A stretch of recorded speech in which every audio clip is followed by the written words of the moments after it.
Last Sunday, पिछले इतवार को we spoke about growing in the knowledge of God. हमने देखा था प्रभु यीशु मसीह के ज्ञान में बढ़ना, And I'm going to carry on from the topic और उस विषय से हम आगे चलेंगे, and speak something very similar to that. उससे कुछ मिलता जुलता आज बांटेंगे। There is how there are hindrances in us becoming mature Christians. कि कैसे प्रभु में हमें बढ़ने में कौन कौन सी हमारे सामने रुकावटें आ जाती हैं, परिपक्व विश्वासी बनने में रुकावटें आती हैं। As we grow in the knowledge of God, we become mature Christians. जैसे हम प्रभु के ज्ञान में बढ़ते हैं, उससे हम मेच्योर परिपक्व होते जाते हैं। We may know Him, but to become mature, we have to put away some hindrances that come our way. हम उसको जानते तो हैं, लेकिन प्रभु में परिपक्व होने के लिए रुकावटें आने लगती है। Now, the word maturity, mature, comes from a Greek word called teleos. और ये शब्द जो परिपक्व या मेच्योरिटी है, ये टेलेओस एक यूनानी शब्द उससे आया है। It means completeness. इसका मतलब है संपूर्णता, Completeness, fullness. भरपूरी। Now, we all know that we are the workmanship of God. हम सब जानते हैं कि हम मसीह की कारागिरी है, And God works in us to fulfill what He has planned for us. और प्रभु हमें काम करता है उस बात को पूरा करने के लिए जिसकी उसने हमारे लिए योजना बनाई है, That we become mature and complete, not lacking anything. ताकि हम प्रभु में संपूर्ण हो जाए, हमें किसी बात की घटी ना हो। But for that to happen, we should yield to God completely and put away hindrances in us becoming mature. लेकिन उस काम को होने के लिए जरूरी है कि अपने जीवन की रुकावटों को हम हटाकर उसमें संपूर्ण हो। Now, the Apostle Paul wrote to the church in Colossae पौलुस प्रेरित ने कुलसियों की पत्री में लिखा about a man by name Epaphras. एपफ्रस व्यक्ति के बारे में, प्रभु के दास के बारे में। In Colossians chapter 4, verse 12, we read कुलसियों 4:12 में पढ़ते हैं, how Epaphras is praying, wrestling to God in prayer, wrestling with इस God तरह एपफ्रस प्रार्थना में प्रभु के साथ यत्न कर रहा है for this church in Colossae, इस प्रभु की कलीसिया के लिए, that they कुलसियों की मंडली के लिए, that they stand firm in all the will of God, ताकि वो प्रभु की सारी इच्छा में पूरे सिद्ध खड़े हो, be mature and fully assured. परिपक्व हो और पूरी तरह आश्वासित हो। Now, who this person Epaphras? अब एपफ्रस कौन था? Epaphras was probably instrumental in the church being formed in Colossae. एपफ्रस इस बात के लिए था कि जो मंडली जब खड़ी हुई थी तो उसमें प्रभु ने उसको इस्तेमाल किया था। In the first chapter, verse 7, Paul writes about how they came to know the Lord. The church was formed through Epaphras. कुलसियों 1:7 में लिखा है कि उन्होंने एपफ्रस के द्वारा प्रभु को जाना था। If you look at the geography of that area, अगर आप उस जगह के भूगोल को देखें, the western Turkey it was. वो दक्षिण तुर्की का इलाका है। Western, not Dakshin, western Turkey. दक्षिण मतलब पश्चिम तुर्की का इलाका है। And the 7 churches of Revelation are all in the western Turkey. और ये 7 मंडलियां प्रकाशित वाक्य की दक्षिण तुर्की में थी, And पश्चिम तुर्की में थी। And you find that Colossae was a place about 160 kilometers northeast of Ephesus. और कुलसियों इफिसियों से 170 किलोमीटर दूर था, नॉर्थ ईस्ट, उत्तर दक्षिण दिशा की तरफ। Now in Ephesus, after Paul went and preached there, they met every day for 2 years, being with 12 people. Ephesus में जब प्रभु पौलुस ने प्रचार किया तो वो हर रोज वहां पर मिला करते थे। 12 people filled with the Holy Spirit met every day for 2 years. और वो 12 लोग पवित्र आत्मा से भरे हुए हर रोज 2 साल तक मिलते रहे। In Acts chapter 19 verse 10 it says that in this way the word of God spread widely. और प्रेरितों का 19:10 में लिखा है कि इस तरह प्रभु का वचन बहुतायत से फैला। And all the Jews and Greeks in the province of Asia heard the word of God. और एशिया के क्षेत्र में जितने यहूदी यूनानी थे उन सब ने प्रभु के वचन को सुन लिया। Through this small prayer meeting every day in the lecture of Tyrannus, all the Jews and Greeks in the province of Asia heard the word of God. और इस छोटी सी सभा में तो टिरानुस के इलाके में इन भाई लोग करते थे, उसके द्वारा यहूदी यूनानी पूरे इलाके में सुसमाचार को सुन लिया। Which means Colossae must have heard the word of God through this small meeting that took place in Ephesus. यानी कोलोसी के लोगों ने इस इफिसस की छोटी सी संगति के द्वारा प्रभु के वचन को सुना होगा। And Epaphras must have been the person who's gone there and shared the gospel. और एपेफरस वो व्यक्ति था जिसने वहां पर जाके सुसमाचार का प्रचार किया. But after the church was formed, Epaphras didn't stop with it. He's praying, wrestling with God in prayer for the church. लेकिन जब कुलसी की मंडली बन गई तो एपेफरस वहां पर रुका नहीं, वो प्रभु के साथ बहुत यत्न प्रार्थना में करता रहा They stand firm in all the will of God, ताकि वो पूरी संपूर्णतया प्रभु की इच्छा में खड़े हो. which means they obey everything the Lord tells them to do. यानी वो सब करे जो प्रभु उनको करने के लिए कहता है. In the Old Testament, we read in Psalm 119, verse 4, और पुराने नियम में 119:4 में हम पढ़ते हैं, God has laid down precepts that we fully obey. भजन 119:4 में प्रभु उन नियमों को रखता है जो हम पूरी तरह जिसकी आज्ञा माने. We are not called to obey God partially, we are called to obey God completely. हमें बुलाया गया कि हम प्रभु की आधी आज्ञा न माने, संपूर्ण आज्ञा माने. So the first step to growing to become mature is obeying what God speaks to us 100%. तो परिपक्वता में पहला कदम है बढ़ने का कि हम संपूर्णतया प्रभु की आज्ञा को माने. Stand firm in all the will of God, be mature and fully assured. प्रभु की योजना इच्छा में संपूर्णतया हम पूरे पाए जाएं.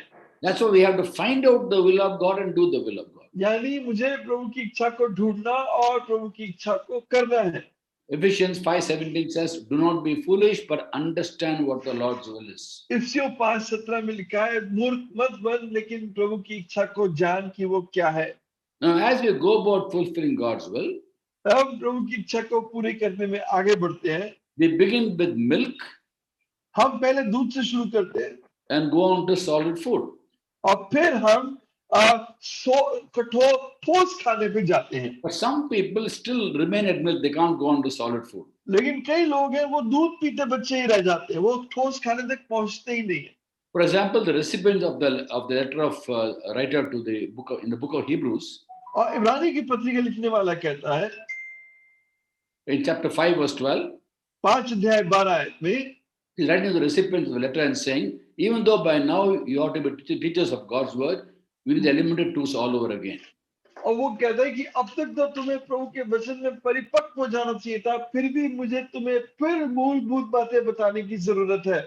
But 13:14 says, और 13:14 में कहता है, anyone who lives on milk, being still an infant, is not acquainted with teaching of righteousness. एक जो अभी भी दूध, जो बच्चा है वो अभी दूध पी रहा है, वो मसीह की धार्मिकताओं की शिक्षा से जुड़ा हुआ पूरी तरह परिपक्व नहीं हुआ है.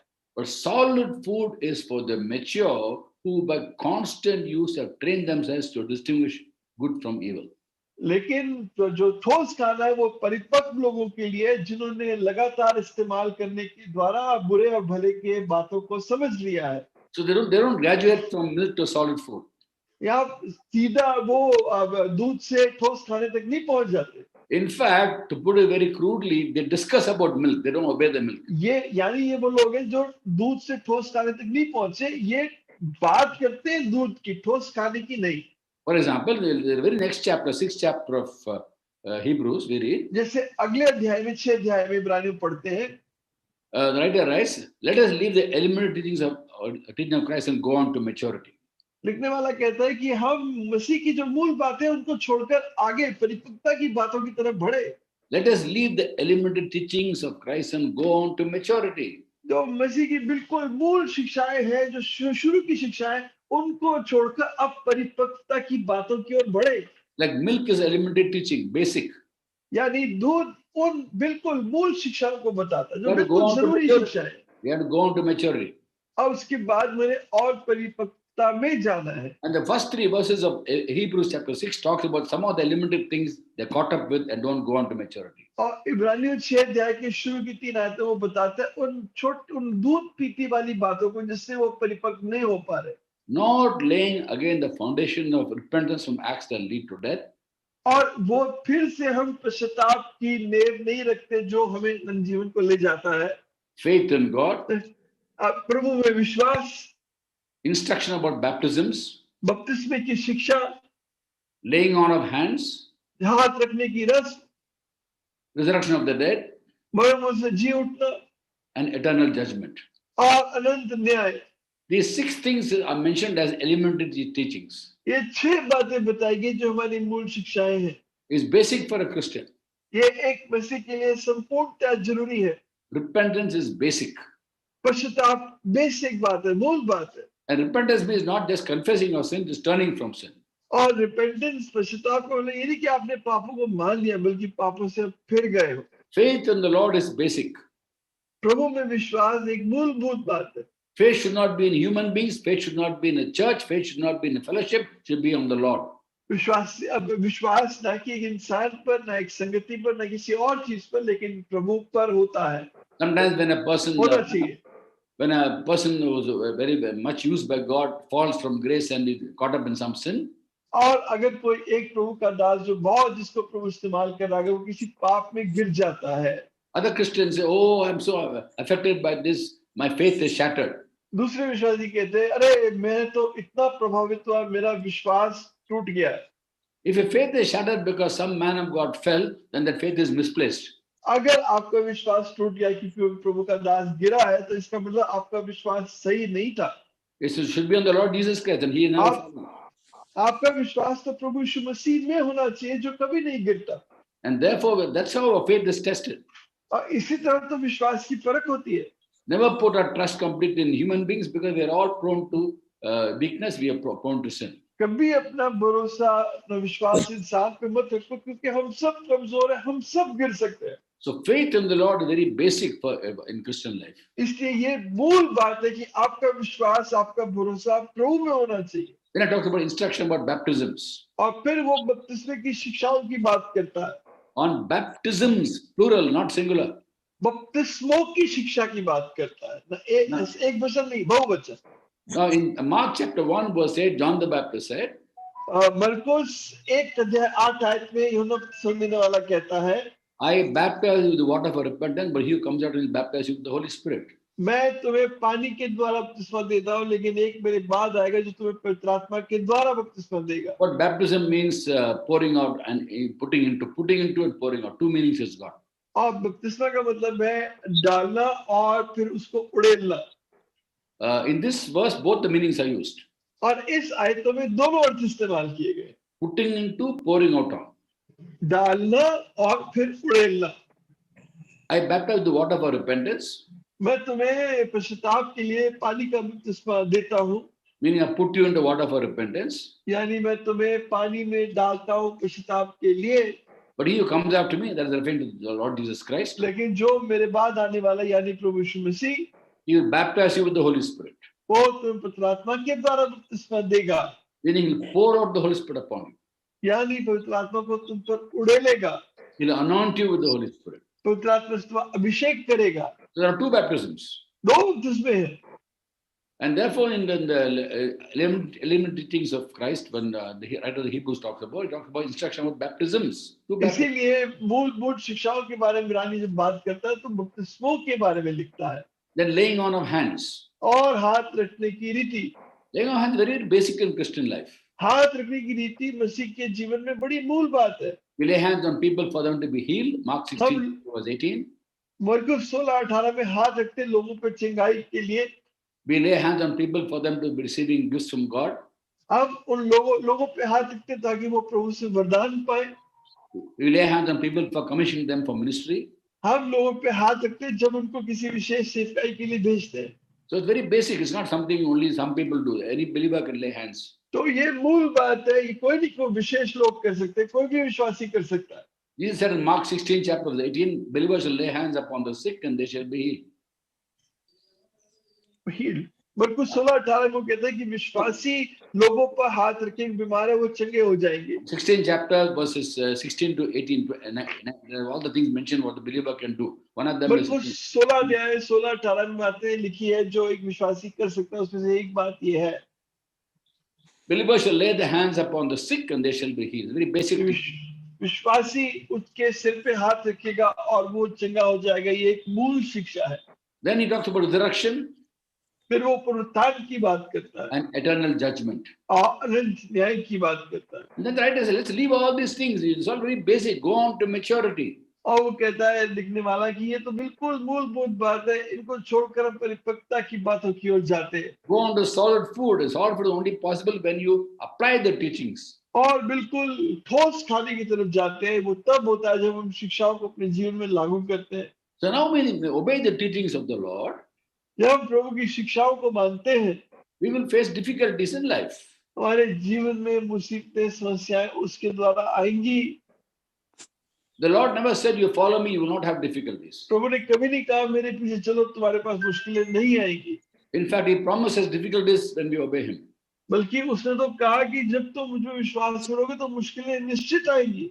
In 2 Timothy chapter 3, verse 12, दूसरा तीमुथियुस 3:12 में the Lord says, anyone, through Paul, Lord speaks, पौलुस के द्वारा प्रभु बात करता है, if anyone chooses to live a godly life in Christ Jesus, he will be persecuted. अगर कोई मसीह में भक्ति का जीवन बिताना चाहेगा तो वो दुख उठाएगा। In John 16:33, Jesus says, यूहन्ना 16:33 में यीशु ने कहा, John 16:33, यूहन्ना 16:33, I have told you this thing that in me you will have peace. मैंने तुम्हें ये बातें इसलिए कही कि तुम्हें मुझ में शांति मिले। In the world you will have troubles, इस संसार में तुम्हारे पास बहुत परेशानियां आएंगी, but take heart, I have overcome the world. लेकिन तो अपने मन को याद बांध क्योंकि मैंने इस संसार को जीत लिया है। So when you obey the teachings of the Lord, we will be having difficulties in life. हम प्रभु की आज्ञाओं को मानेंगे, संसार में मुश्किलें हमारे जीवन में आएंगी। Now for us to be mature, we have to go through difficulties joyfully. और हम परिपक्व हो इसके लिए जरूरी है कि हम बहुत आनंद से उन मुश्किलों में से निकले। We look at James chapter 1, 2, 3, 4. याकूब 1:2-3-4 में क्या लिखा है? James writes, याकूब लिखता है, consider it pure joy when you face trials of many kinds. तुम इसको पूरे आनंद की बात समझो, तुम नाना प्रकार की परीक्षाओं से निकलते हो, For the testing of our faith develops perseverance. क्योंकि हमारे विश्वास के परखे जाने से हमारे अंदर धीरज उत्पन्न होता है। Person must finish his work in you that you be mature and complete, not lacking anything. और वो आपके अंदर उस काम को पूरा संपूर्ण होने दे ताकि आप संपूर्ण हो जाए, किसी बात घटी न रह जाए। As we obey God's word, we'll face trials and tribulation. जब हम प्रभु के वचन को मानते हैं तो हमारे जीवन में क्लेश परेशानियां आएंगी। While going through that, we should be people who consider these trials as pure joy. और जब हम विश्वासी के रूप में इन समस्याओं से निकलते हैं तो आप इनको उस पूरे आनंद की बात जानो। But these trials are going to make us mature and complete. ये बातें हमें प्रभु में परिपक्व बनाएंगी। Now we all know that according to Colossians 2:10, और हम सब जानते हैं कुलसियों 2:10 के अनुसार we have been given fullness in Christ. हमें मसीह में संपूर्णता दी गई है। We are complete in Christ. पूरी तरह संपूर्ण है। This completeness doesn't happen overnight. और ये संपूर्णता एक ही रात में नहीं आ जाती। It's a result of obeying God, facing difficulties and considering those difficulties as pure joy. और ये है कि प्रभु के साथ साथ चलना, आज्ञा मानना और दुख उठाना, और दुख उठाते समय ही जानना, ये पूरे आनंद की बात है। And facing different kinds of difficulties. और अलग अलग तरह की समस्याओं का सामना करना। So that's why it's important how we respond to difficulties in life. अब ये जरूरी है जानना कि हम किसी मुश्किल का सामना अपने जीवन में कैसे करते हैं। Now the Lord Jesus Christ gave a parable about a sower who went to sow seed. प्रभु ने एक बार गवाही दी किस तरह वो बीज बोने वाला बीज बोने गया। And some seed fell along the path and the birds came and ate it. कोई बीज एकदम जमीन के बगल में गिरा, रास्ते के बगल में गिरा और वो पक्षी उठाकर ले गए। Some fell in rocky places where the soil was shallow, came up quickly. When the sun came up, it withered. और कई जो है बीज जो एक पथराली भूमि में बोए गए, थोड़े समय के लिए निकले और फिर मुरझा गए। Some fell among thorns. कुछ कांटों के बीच में गिरे। And when the plant grew, the thorns choked it and did not bear fruit. और जब वो पेड़ बढ़ने लगा तो जो आसपास की कटी हुई झाड़ियां थी उसको गला दबा दिया और वो फल नहीं लाया। Some fell on fertile soil and produced crop 30, 60, 100 fold. और कई उपजाऊ भूमि पे गिरे और 30, 60, 100 गुना फल लाए। The 13th chapter of Matthew, we read the story of the parable. मत्ती 13:20 में हम इस दृष्टांत को पढ़ते हैं। Let's focus on the seed that fell in rocky places. आइए हम उस बीज को देखें जो चट्टान की भूमि पर बोया गया। When it is sown there, it came up quickly. और जब वो बोया गया ऐसी भूमि पर बहुत जल्दी फूटा। And Jesus refers to and explains that parable. और यीशु ने बताया इस दृष्टांत के बारे में। Now the seed put in rocky places where the soil was shallow. और वो बीज उस भूमि पर बोया गया जहां पर बहुत बहुत कम खाद की जो मिट्टी थी, अच्छी And मिट्टी थी। it sprung up quickly. बहुत जल्दी वो फूटा तो सही वो पौधा, But when the sun came, it withered. लेकिन जैसे ही सूरज की चमक पड़ी वो मुरझा गया। The Lord explained the parable by saying that that refers to people who hear the word of God. तो वो कहता है, दृष्टांत समझाते हुए कि ये उन लोगों के बारे में जो वचन तो सुनते तो है, Receive with great joy, बड़े खुशी से उसको ग्रहण भी करते हैं, but there's no root. लेकिन कोई जड़ नहीं होती। And Matthew 13:21 says, और मत्ती 13:21 में लिखा है when trouble or persecution comes because of the word, कि अगर हमारे पर क्लेश आए प्रभु के वचन की वजह से, they fall away. वो गिर जाते हैं। So that refers to people who hear the word, they have a lot of joy, they receive it with great ये joy. उन लोगों के बारे में जिनके पास बड़ी खुशी है जब वो प्रभु का वचन को सुनते हैं, But there's no root, पर कोई गहरी जड़ नहीं है।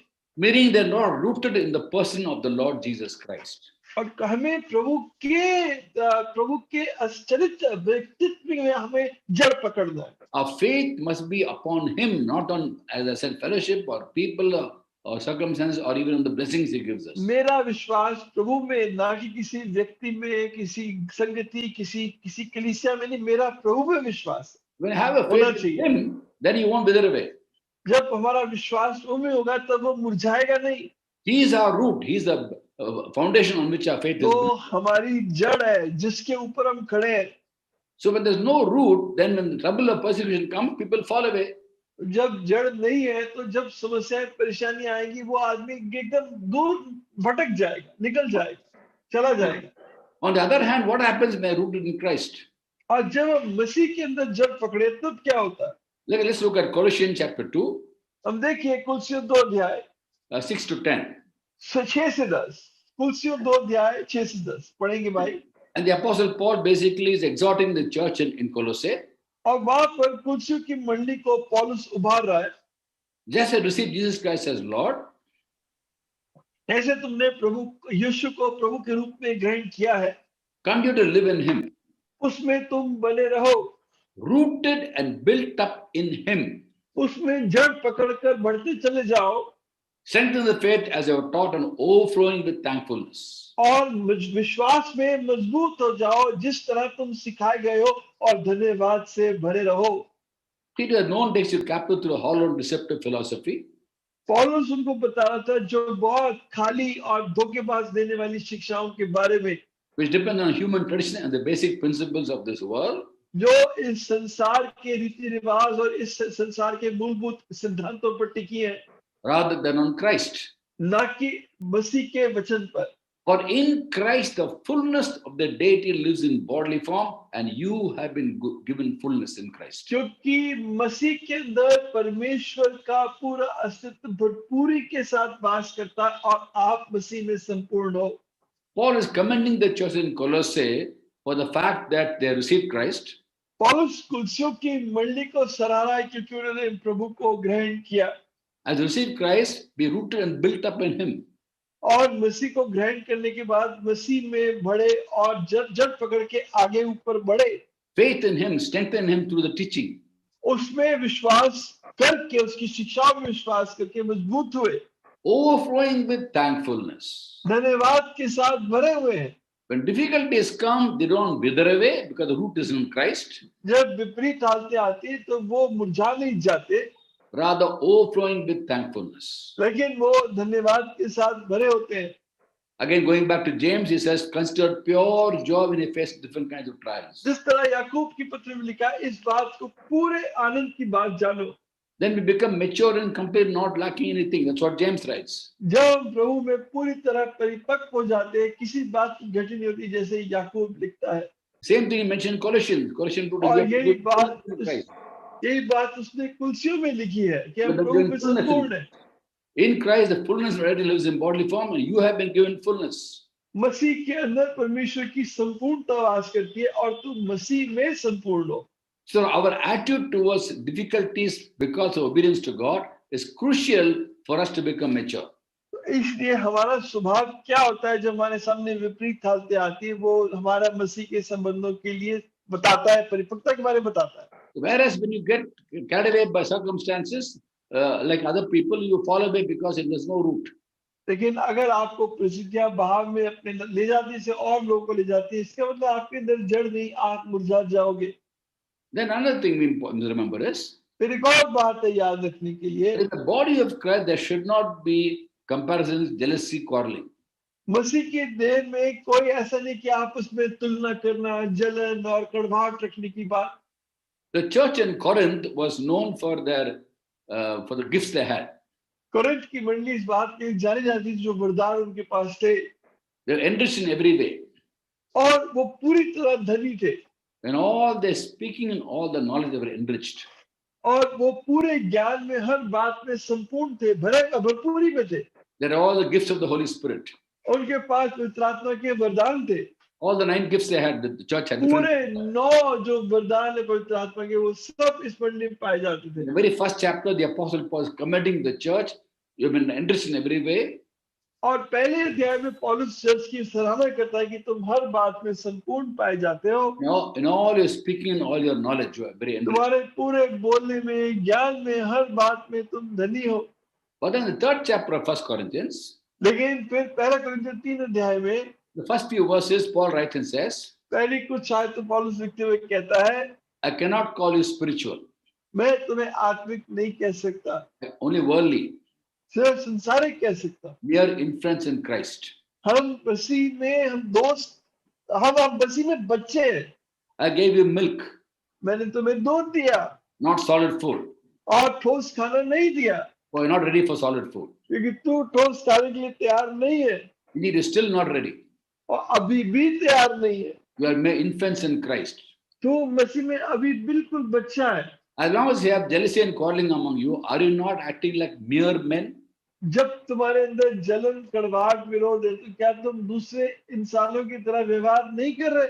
Although they were so gifted with all the gifts of the Holy Spirit, जबकि उनके पास पवित्र आत्मा के सारे वरदान थे, Paul said, I can't call you spiritual.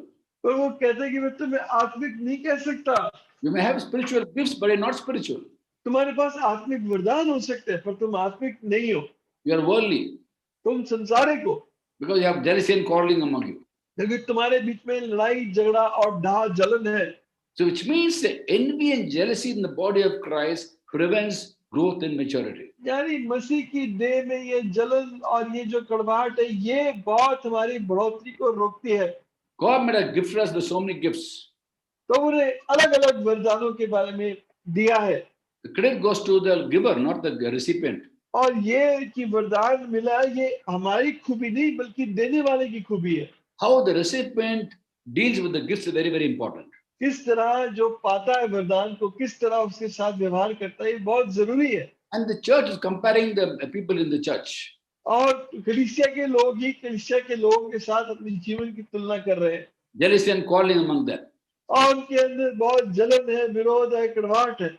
Some said I follow Paul, some said I follow Apollos. कोई कहता है मैं पौलुस का हूँ, कोई कहता है मैं अपोलोस का हूँ।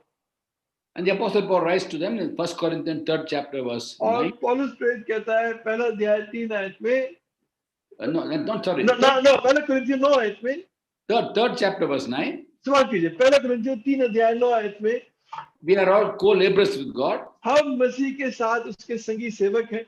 Verse 6 and 7 he writes, और 6-7 में कहता है, I planted the seed, Apollos watered, but God gave the growth. मैंने बीज को बोया, प्रभु ने सींचा, लेकिन पौलुस से किसी और ने सींचा, लेकिन प्रभु ने बढ़ाया।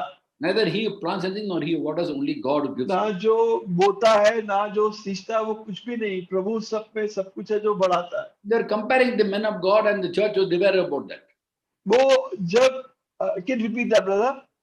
They were comparing the men of God in the church, Apollos and Paul and Cephas, and they're comparing. वो प्रभु के दासों को पौलुस, कैफा, इन सब की तुलना कर रहे थे। And they divided about that. और वो They were divided. और इस बात में वो बढ़ चुके थे। That's why he said, I can't call you spiritual, you're worldly people. इसीलिए कहता है कि मैं तुम्हें आत्मिक नहीं कह सकता, तुम संसारिक हो। And look at the way Paul himself, mature person, deals with the same issue. और पौलुस खुद जो बड़ा परिपक्व था, उसने इसके साथ कैसे बर्ताव किया इस बात के साथ। When they were comparing him with Apollos and Cephas, Cephas is actually Peter, जब उसकी तुलना वो अपोलोस और कैफा यानी पतरस के साथ कर रहे थे, in 1 Corinthians 4th chapter, पहला कुरिन्थियों 4 अध्याय में verse 1 and 2, he writes, पहली और दूसरी आयत में वो लिखता है men ought to regard us as servants of Christ, कि लोग जाने के हम मसीह के दास हैं as though and as those entrusted with the secret things of God. और ऐसे जिनको प्रभु ने अपने भेद प्रकट किए हैं। Now it required that those who have been given a trust must prove faithful. अब ये जरूरी है कि जिस व्यक्ति पर भरोसा रखा गया है वो भरोसे के लायक निकले। What Paul is saying is, don't compare me and Apollos. फिर पौलुस कहता है मुझे और अपोलोस की तुलना मत करो, Consider us as servants of God. जानो कि हम प्रभु के दास हैं। It is just that God entrusts us with certain secrets. ये तो सिर्फ प्रभु ने कुछ भेद हम पर प्रकट किए हैं, He reveals some mysteries to us, that's all. कुछ बातें उसने मुझे और उसको प्रकट की है, बताई है, And we have to be faithful to that. और हमें उसके साथ विश्वास योग्य रहना है। And he goes on to say in verse 7, और फिर 7वीं आयत में कहता है, who makes you different from anyone else? कौन तुम्हें दूसरों से फर्क कराता है? What do you have which you did not receive? क्या तुम्हारे पास है जो तुमने नहीं पाया प्रभु से? And if you received it, why do you boast as if you did not? और अगर प्रभु से पाया तो इस बात में घमंड क्यों करते हो कि मैंने प्रभु से नहीं पाया? It's very, very important that we as God's people don't compare people in the church one to the other. और ये बहुत जरूरी है कि हम जो प्रभु के दास है वहां हमारी मंडली में लोग एक दूसरे से तुलना न करें। We compare churches, we compare men of God, we compare preachers and then criticize them. मंडलियों के अंदर इस तरह कंपेयर करते हैं, अपने व्यक्तिगत जीवन में भाईचारा एक दूसरे को तुलना करते रहते हैं। We are all servants of God, that's all. हम सब प्रभु के दास ही तो हैं We are recipients of the grace of God and the और mystery. प्रभु के अनुग्रह को पाया, हम सब ने पाया। It's enough for us to know we are servants of God, children of God. ये जानना बहुत जरूरी है, यही जानना काफी है कि मैं प्रभु का नौकर हूँ। So comparisons between people and churches is a sign of immaturity. क्योंकि लोगों के बीच में आपस में तुलना करना, मंडली से मंडली या मंडली के बीच में, ये बहुत दिखाता है बचपनेपन को। So envy, jealousy and quarreling among God's people hinders maturity. लेकिन यही जलन और आपसी जो मतभेद, कड़वाहट जो मन में भरी है, अहंकार बढ़ा है, उससे बढ़ोतरी मंडली की रुक जाती है। Another major hindrance in maturity और एक और बड़ा जो रुकावट है बढ़ोतरी में, is quarreling about doctrines.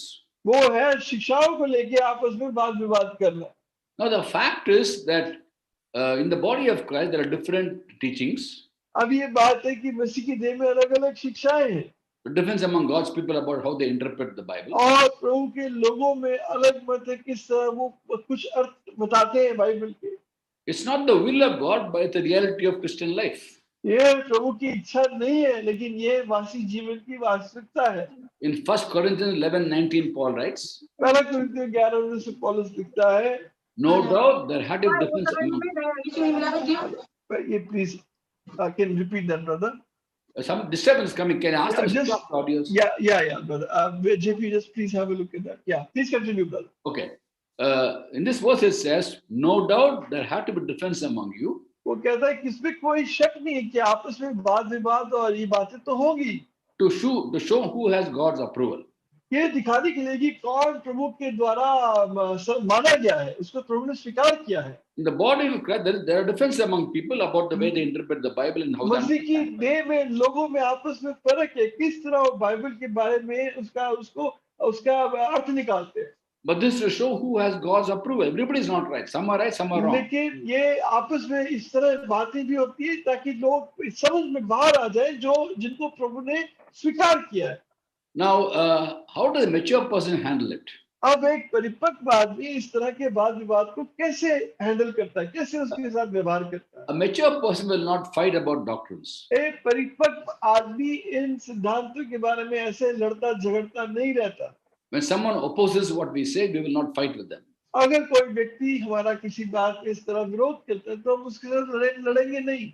In 2 Timothy chapter 2 verse 24 onwards, दूसरा तिमुथियुस 2:24 से आगे Paul writes, पौलुस लिखता है, and the Lord's servant must not quarrel. यही प्रभु का दास को झगड़ालू नहीं होना चाहिए। He must be kind to everyone, able to teach, not resentful. हर किसी के साथ बहुत करुणा में, सिखाने में परिपक्व, आगे होना चाहिए सिखाने के मामले में। Those who oppose him, he must gently instruct. और धीरजवंत होना चाहिए, और जो उसका विरोध करते हैं उन्हें बहुत धीरज के साथ सिखाए। In the hope that God will grant them repentance, leading them to knowledge of truth, they'll come इस to. Asha Yeah, go ahead. इस आशा के साथ कि वो पश्चाताप करके सच्चाई के ज्ञान में आ जाए, That they'll come to their senses and escape the trap of the devil who has taken them captive to do his will. ताकि वो सही समझ में आ जाए और शैतान के चंगुल से बच जाए, जो जाल उसने बिछाया था उनको फंसाने के लिए। When God's word says, and the Lord's servant must not quarrel, he must not quarrel, period. जब प्रभु का वचन कहता है कि प्रभु के दास को झगड़ालू नहीं होना चाहिए, झगड़ालू नहीं होना चाहिए, बात खत्म। When you mature, we won't quarrel, we leave it to God to vindicate us. और जब हम परिपक्व होते हैं तो हम इस तरह झगड़ालू नहीं होंगे, हम प्रभु के ऊपर छोड़ देंगे, प्रभु तू ही इस बात को ठीक कर। The Apostle Paul writes to the Philippians in chapter 3 from verse 14. पौलुस प्रेरित फिलिप्पियों को 3 अध्याय 14 से आगे लिखता है, Forgetting what is behind, आप पिछली बातों को भूलते हैं straining towards what is ahead, और आगे की बातों को देखते हैं। we press on हम बढ़ते चले जाते हैं to win the prize for which God has called me heavenward in Christ. ताकि हम उस बुलाहट की तरफ जा सके जो जिसके लिए मसीह ने मुझे अपने पास बुलाया है। We press on towards the goal to win the prize for which God has called me. हम उस गोल की तरफ बढ़ते चले जाते हैं जिसके लिए मसीह ने मुझे अपने पास बुलाया है। He goes on to say, वो आगे बढ़ के कहता है, all of us who are mature should take such a view of things. हम सबके सब जो परिपक्व है इस तरह बातों को समझा करें। If on some point you think differently, even that God will make clear. अगर कोई बात है जिसमें तुम आपस में फर्क सोचते हो, वो भी बात प्रभु प्रकट कर देगा। Only live up to what you already attained. बस यहाँ तक प्रभु ने तुम्हें सिखाया, वहां तक तुम प्रभु के लिए जियो। In verse 12, Paul writes, 12वें आयत में पौलुस कहता है, we press on to take hold of that to which Christ has took hold of me. तुम उस बात को आगे बढ़कर पकड़ के रखो जिस बात के लिए मसीह ने तुम्हें पकड़ा है। God took us to give us a reward in heaven, prize in heaven. We press on towards that. Don't forget about the past. प्रभु ने आपको चुना है, आपको रखा है ताकि आपको स्वर्ग में बहुत बड़ा इनाम दे। आप पिछली बातों को भूलते चले जाओ, No one getting caught up with the elementary teachings in this world. कोई फायदा नहीं बहुत मूल बातों के ऊपर बार-बार फंस जाने में। If you are mature, you won't fight about these things. अगर आप परिपक्व हो तो इन बातों के बारे में आप झगड़ालू नहीं होगे। If on some point you think differently, God will make clear. और किसी बात में अगर आप फर्क भी सोचते हो तो प्रभु उस बात को भी प्रकट कर देगा। So wait for him to vindicate you. तो आप समय का इंतजार तो करो जब प्रभु आपको सही ठहराएगा। It's amazing to see how Christians today fight about so many unnecessary things. इतनी अजीब बात हम आज देखते हैं जब विश्वासी कितनी सारी छोटी-छोटी बातों पे आपस में लड़ते हैं। Unimportant elementary things and don't go on to maturity. बहुत साधारण छोटी बातें जो परिपक्वता को नहीं दिखाती।